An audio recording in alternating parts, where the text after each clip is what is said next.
Senator from Oklahoma, Republican Tom Coburn, joins me now. And Senator Coburn, obviously that mother and her anguish and her grief, pointing out what others are too, that they feel there should have been a shelter and that would have made a difference. Do you think it would have? Well, nobody knows. You know, some of the shelters that were utilized collapsed or were destroyed by the tornado. The point is those are decisions that need to be made at the local and state level, not at the federal level. And we can't second guess that. You know, we'll never replace her child or fill that void in her heart. And we ought to do what we can do to prevent this kind of result. But there's only so much we can do. And maybe that's something that, you know, we've put 200 shelters in the last 4 or 5 years in Oklahoma in schools. So it's not like the state hadn't been making an effort. And I know you said 200 shelters have been put in, and you also point out, I mean, obviously when you look at schools, it is a local decision-making process, but my understanding is there's no law that actually requires shelters or safe rooms in this area and more, whether it be at homes or in the schools.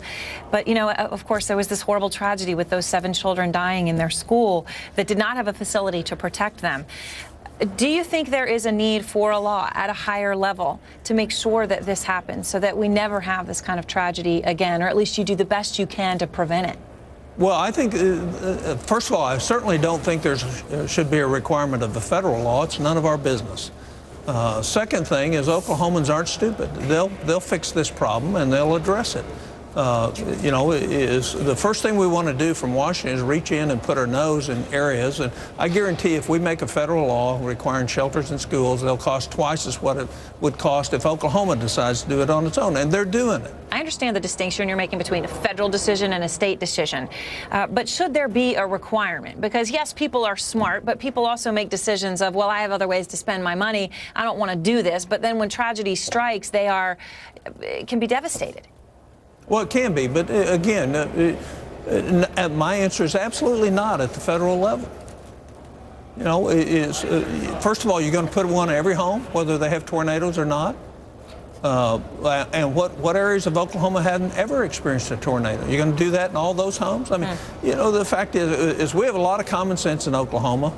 A lot of people left their homes because they didn't have shelters and they were absolutely safe and their home was totally destroyed. So, you know, I don't think we ought to be about putting big government in the middle of what are obviously state decisions, and I will fight to have the federal mandate not included in something like that. Would you support, though, Oklahoma having a law? Because as you said, even some places in Oklahoma may not mean it, but would you support that? If in fact Oklahoma looks at it, and based on the risk patterns and the damage in the past and the cost-benefit analysis, I would leave that up to the state legislature and the government in Oklahoma. I guess I'm just, you know, thinking on it from a sort of an emotional point of view, a human point of view, though. I mean, if the state of Oklahoma decides to not mandate it, right, and then you have schools that don't have it, and then there are 10 children that die next year in a tornado because there wasn't a shelter, or that people think that could be one reason. Isn't that unacceptable? Well, yeah, but you're setting up all this what-ifs. You know, it's kind of like Homeland Security, Erin. There's no way we spend enough money to protect everybody from every risk in terms of Homeland Security. Fair point. And if we were to do that, we wouldn't have any money to defend our nation or to educate our kids or anything else. You know, and you said it exactly right. It's an emotional response.